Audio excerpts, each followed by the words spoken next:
बिस्मिल्लाहिर्रहमानिर्रहीम। नाज़रीन अस्सलाम वालेकुम, मैं हूँ इमरान वसीम। नाज़रीन 27 सितंबर दिन जुमेरात का और साल 2025। वफाकी आइनी अदालत के ख़िलाफ़ नाज़रीन जिस ख़बर का इंतज़ार किया जा रहा था, बिला आखिर फ़ेडरल कॉन्स्टिट्यूशनल कोर्ट के ख़िलाफ़ वो ख़बर सरफ़ेस हो चुकी है। ख़बर क्या है, ख़बर की डिटेल्स क्या हैं, इस बड़ी ख़बर से अपने वीडियो लॉग का आगाज़ करेंगे और इसके बाद हमारे प्रोग्राम की जो दीगर अहम ख़बरें हैं, पाकिस्तान तहरीक-ए-इंसाफ़ ने खुफिया तौर पे क्या फ़ैसला किया है और उस फ़ैसले के नतीजे में क्या बड़ा होने का इम्कान है या क्या बड़ा होने जा रहा है। ताकतवर ओहदेदार ने तहरीक-ए-इंसाफ़ के इस खुफिया फ़ैसले पर कप्तान पार्टी को क्या जवाब दिया, किन नताइज से आगाह किया, ये तफसीलात भी आपकी खिदमत में पेश करेंगे। लेकिन प्रोग्राम का आगाज़ करने से पहले आपसे दरख्वास्त के चैनल को सब्सक्राइब कर लें, बेल आइकॉन का बटन प्रेस करें, वीडियो पसंद आए तो इसे लाइक और शेयर ज़रूर कीजिएगा। तो नाज़रीन ख़बर यह है कि 27वीं आइनी तरमीम के नतीजे में आइनी अदालत बन गई, चीफ जस्टिस की तैनाती हो गई। अमीनुद्दीन खान साहब को आइनी अदालत का पहला चीफ जस्टिस बना दिया गया।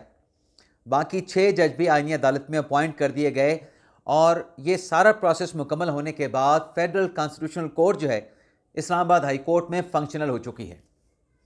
लेकिन इसी दौरान आइनी अदालत और 27वीं तरमीम के खिलाफ कुछ दरख्वास्तें लाहौर हाई कोर्ट में, वफाकी शहरी अदालत में, सुप्रीम कोर्ट ऑफ पाकिस्तान में दायर की गई। लेकिन उन दरख्वास्तों पर एतराज़ात लग गए। 5 दिसंबर को लाहौर हाई कोर्ट का लार्जर बेंच 27वीं तरमीम के खिलाफ दरख्वास्तों पर समाअत करेगा। लेकिन इंतज़ार ये किया जा रहा था कि 27वीं तरमीम और आइनी अदालत के खिलाफ आइनी अदालत में, फेडरल कॉन्स्टिट्यूशनल कोर्ट में कब बराह रास्त पटिशन जो है वो दायर की जाएगी। तो आज 27वीं आइनी तरमीम के खिलाफ बराह रास्त पटिशन, आइनी दरख्वास्त फेडरल कॉन्स्टिट्यूशनल कोर्ट में दायर कर दी गई है आर्टिकल 175 के तहत। और ये दरख्वास्त नाज़रीन दायर की है, एडवोकेट हैं शुएब घुमन साहब, इन पर्सन ये पटिशन लेके आए हैं। तो अब पटिशन तो आइनी अदालत में आ गई है, अब देखते हैं कब टेकअप होती है। जो दरख्वास्तें सुप्रीम कोर्ट में दायर हुई थी वो शायद सुप्रीम कोर्ट में चूँकि एतराज़ात की वजह से वापस कर दी गई थी, तो सुप्रीम कोर्ट से तो ट्रांसफ़र होने वाला मामला है नहीं। तो ये पहली दरख्वास्त आप कह सकते हैं कि फेडरल कॉन्स्टिट्यूशनल कोर्ट के खिलाफ आइनी अदालत में दायर हुई है। लेकिन आज एक और दरख्वास्त भी लाहौर हाई कोर्ट बार ने आइनी अदालत के खिलाफ दायर की है और उसमें लाहौर हाई कोर्ट बार की जानिब से ये कहा गया कि जो इंट्रा कोर्ट अपीलें हैं मिलिट्री कोर्ट्स के फैसलों के खिलाफ, जो इंट्रा कोर्ट अपीलें हैं मिलिट्री कोर्ट्स वाले नहीं, जजेस ट्रांसफ़र केस में, उनको जो है वापस जो है वो भिजवाया जाए। माफ़ी चाहता हूँ नाज़रीन, मैंने वीडियो रोक के दोबारा कंफर्म करना चाहा, मैं डबल माइंडेड हो गया था। ये जो अपील वापस करने के लिए लाहौर हाई कोर्ट ने पटिशन दायर की है, ये जजेस ट्रांसफ़र केस की इंट्रा कोर्ट अपील है। अब जैसे मैं आपको कई व्लॉग में बता चुका हूँ कि 27वीं तरमीम के बाद इस नोयत के मुकदमा सुनने का अख्तियार वफाकी आइनी अदालत के पास है और जो इस्लामाबाद हाई कोर्ट के 5 जजेज़ हैं उनकी जो इंट्रा कोर्ट अपील थी और जो वफाकी अदालत पे एतराज़ात उठाए गए थे, तो उसमें उनके वकला और जज साहबान खुद पेश नहीं हुए थे, जिस पर जस्टिस अमीनुद्दीन खान साहब की सरबराही में बड़े बेंच ने, 6 रुकनी बेंच ने अदम पैरवी पे वो दरख्वास्त खारिज कर दी थी। लेकिन लाहौर हाई कोर्ट बार के वकील हामिद खान साहब के मावन वकील, जूनियर वकील पेश हुए थे। उन्होंने अदालत से वक्त मांगा था कि हमें एतराज़ात जमा कराने के लिए जो फेडरल कॉन्स्टिट्यूशनल कोर्ट की जुरिस्डिक्शन है, हम उस पर ऑब्जेक्शन करना चाहते हैं तो तहरीरी दरख्वास्त दायर करने दें। तो ये तहरीरी दरख्वास्त जो है वही है जो लाहौर हाई कोर्ट बार के हामिद खान साहब के जूनियर कौंसल ने अदालत में फ़ाइल करने के लिए कहा था। लेकिन लगता है ऐसे है कि अगर यहाँ भी हामिद खान साहब पेश नहीं हुए और ये दरख्वास्त समाअत के लिए फ़िक्स हो गई तो अदम पैरवी पे ये किस्सा, ये चैप्टर भी फिर क्लोज़ हो जाएगा। बाकी इमरान खान साहब का तोशा खाना का मुकदमा जिसकी आज समाअत ना हो सकी, उसमें जज साहब ने, स्पेशल सेंट्रल अदालत ने 20 दिसंबर की तारीख दे दी है कि अब समाअत 20 दिसंबर को होगी। अब नाज़रीन आ जाते हैं तहरीक इंसाफ की बात कर लेते हैं। एक तो नाज़रीन आज मुलाकात का दिन था और जब मैं प्रोग्राम रिकॉर्ड कर रहा हूँ किसी भी तहरीक इंसाफ की क़यादत की आज इमरान खान साहब से मुलाकात नहीं हो सकी और सुहेल अफरीदी साहब जो कि इस वक्त जब प्रोग्राम रिकॉर्ड हो रहा है डियाला जेल के बाहर धरना दे के बैठे हैं, उनका कहना यह है कि इमरान खान साहब से मुलाकात करवाई जाए। उनकी सेहत से मुतल्लिक तशवीश है, अगर ये मुलाकात हो जाती है तो हमारी तशवीश ख़त्म हो जाएगी। लेकिन नाज़रीन, सुहेल अफरीदी साहब ने कुछ इल्ज़ामात भी लगाए हैं। सुहेल अफरीदी साहब ने कुछ इल्ज़ामात भी लगाए हैं और उन इल्ज़ामात में एक तो उनकी तरफ से ये कहा गया कि पाकिस्तान का आवाम का जो पैसा है उस पैसे से जजीरे ख़रीदे जा रहे हैं।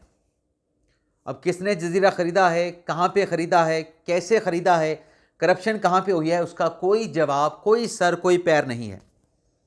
और इशारा सुहेल अफरीदी साहब ने यह दिया है कि अगर खान साहब के साथ मुलाकात नहीं करवाई जाएगी तो कौम सड़कों पे आएगी।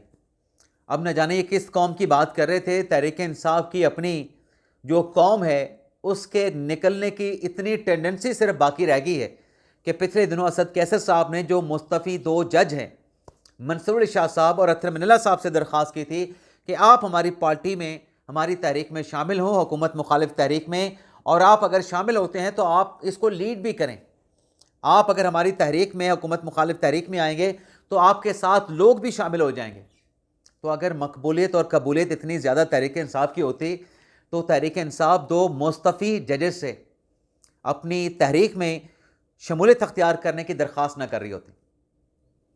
अब सुहेल अफरीदी साहब वहाँ पे कब तक बैठे हैं? साहब ने सवाल किया तो अफरीदी साहब ने कहा कि मेरी मर्ज़ी, मैं जितनी देर यहाँ पे बैठूँ। पिछली मरतबा तो SHO ने चाय भी पिलाई थी, लेकिन चाय पीने के बाद तहरीक इंसाफ वाले जो भी मुज़ाकरात हुए थे वहाँ से चले गए थे। और अब ये कहा जा रहा है जो मुज़ाकरात हुए थे उनके नतीजे में मंगल के दिन फैमिली के लोगों की मुलाकात हो जाएगी। लेकिन ये जो मुलाकात ना होने का मामला है, इसे आज बैरिस्टर गौर साहब ने जहाँ असम्बली में उठाया है, तहरीक इंसाफ के अरकान ने कौमी असम्बली में एहतजाज किया है, वहीं तहरीक इंसाफ के चेयरमैन बैरिस्टर गौर अली खान साहब ने एक इंदिया भी दिया है।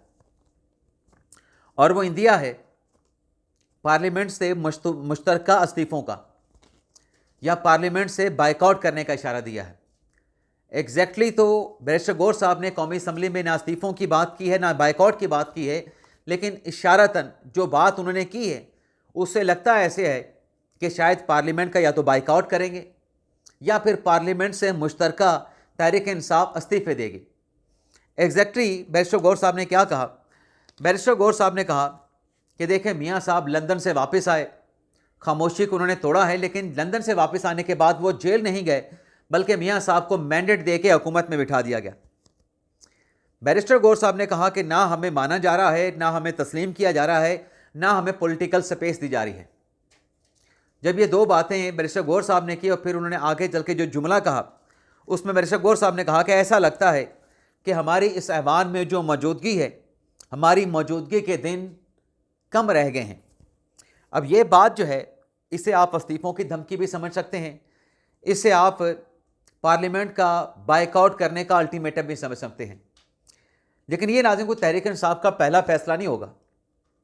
माजी में जो फैसले तहरीक इंसाफ ने किए उसका कॉन्सिक्वेंस क्या निकला, इस डिटेल में जाने से पहले आपको बताते जाएं कि कौमी असम्बली में जो इजलास हुआ है, ज़िमनी इंतखाबात में जीतने वाले 4 अरकान असम्बली ने, जिसमें दानियाल अहमद हैं, मोहम्मद नुमान हैं, महमूद कादर हैं और मोहम्मद तुफ़ैल है, इन्होंने ना सिर्फ कौमी असम्बली के रुकन का हल्फ उठाया है, बल्कि जो साइनिंग रोल है उस पर सिग्नेचर भी कर दिए हैं।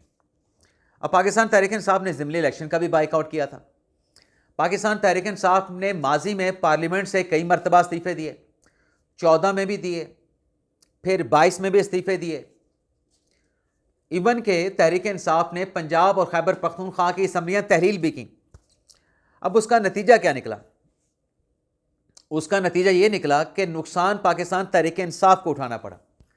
अब रास्ता एक ही है, चाहे आप बाइकआउट करें, चाहे आप मुश्तरका इस्तीफ़े दें, और वो रास्ता मुज़ाकरात का है। अब बैरिस्टर गौर साहब कहते हैं कि हमने कई मरतबा मुज़ाकरात किए लेकिन वो नतीजा खेज़ नहीं हो सके। लेकिन दूसरी तरफ ये जिस प्लान का इशारा, जिस बाइकआउट, जिन इस्तीफ़ों, मुश्तरका इस्तीफ़ों का इशारा बैरिस्टर गौर साहब ने दिया है, उस पर फिर अयाज सादिक साहब, जो कि बड़ी ताकतवर शख्सियत हैं पार्लियामेंट को लेके, क्योंकि कौमी असम्बली के ऐवान के कस्टोडियन वो हैं, गौर साहब को मुखातब करके अयाज सादिक साहब ने कहा कि जो आपने नवाज शरीफ के बयान की बात की, नवाज शरीफ के जिस स्टेटमेंट का बैरिस्टर गौर साहब से कहा कि जो आपने इशारा दिया, नवाज शरीफ का वो बयान जो है वो असम्बली में नहीं दिया गया और तस्दीक की बैरिस्टर गौर साहब की कि ये ऐवान 342 का नहीं बल्कि 336 का है। अगर आपको ये लगता है कि NA18 में धांधली हुई है, तो जब हम 2018 में धांधली की बात करते थे तो आप हमें ट्रिब्यूनल का रास्ता दिखाते थे और हम ट्रिब्यूनल में गए थे आपके खिलाफ, आपके अरकान की कामयाबी के खिलाफ हम ट्रिब्यूनल में गए थे। तो जो रास्ता आप हमें दिखाते थे, आप भी ट्रिब्यूनल में चले जाएं अगर आप समझते हैं कि NA18 में आपके साथ धांधली हुई है। और फिर जो असल बात है, जो हम अपने ब्लॉग में अक्सर और बेशतर करते रहते हैं कि तहरीक इंसाफ की ये जो पॉलिसी है इसमें तजाद नज़र आता है, इसमें 180 डिग्री की कंट्राडिक्शन नज़र आती है। वो क्या तजाद है जिस पर आज अयाज सादिक साहब ने अपनी राय का इजहार किया है। अयाज सादिक साहब ने कहा कि तहरीक इंसाफ, बैरिस्टर गौर साहब, आप इंडिया के साथ बातचीत करने के लिए तैयार हैं, आप अफ़गानिस्तान के साथ बातचीत करने के लिए तैयार हैं, लेकिन हमारे साथ आप बातचीत नहीं करना चाहते। अयाज सादिक साहब ने कहा कि जब आपकी ये सियासी पोजीशन है कि आप इंडिया से, अफ़गानिस्तान से तो बातचीत करने के लिए तैयार हैं, लेकिन आप हमारे साथ बातचीत करने के लिए तैयार नहीं। आपको बार बार मुज़ाकरात की ऑफ़र की गई, बार बार आपको मुज़ाकरात की टेबल पे बैठने का कहा गया, लेकिन जब आपने हमारे साथ मुज़ाकरात करने ही नहीं, तो फिर मेरे पास इसके अलावा क्या ऑप्शन हो सकता है? मेरे पास तो इसके अलावा ना कोई जवाज़ है, ना कोई लॉजिक है, ना कोई ऑप्शन है। तो फैसला आपने करना है। हमने तो आपको बार बार मुज़ाकरात की पेशकश की है, लेकिन आप मुज़ाकरात की टेबल पे हमारे साथ बैठने के लिए तैयार ही नहीं। नाज़रीन, वही बात है कि रास्ता अगर आपने बनाना है तो आपको मुज़ाकरात की टेबल पे, आपको पसंद है, आपको पसंद नहीं है, आपको बैठना पड़ेगा। बल्कि अतार तारड़ साहब ने भी तहरीक इंसाफ को आज की कौमी असम्बली के इजलास में आड़े हाथों लिया।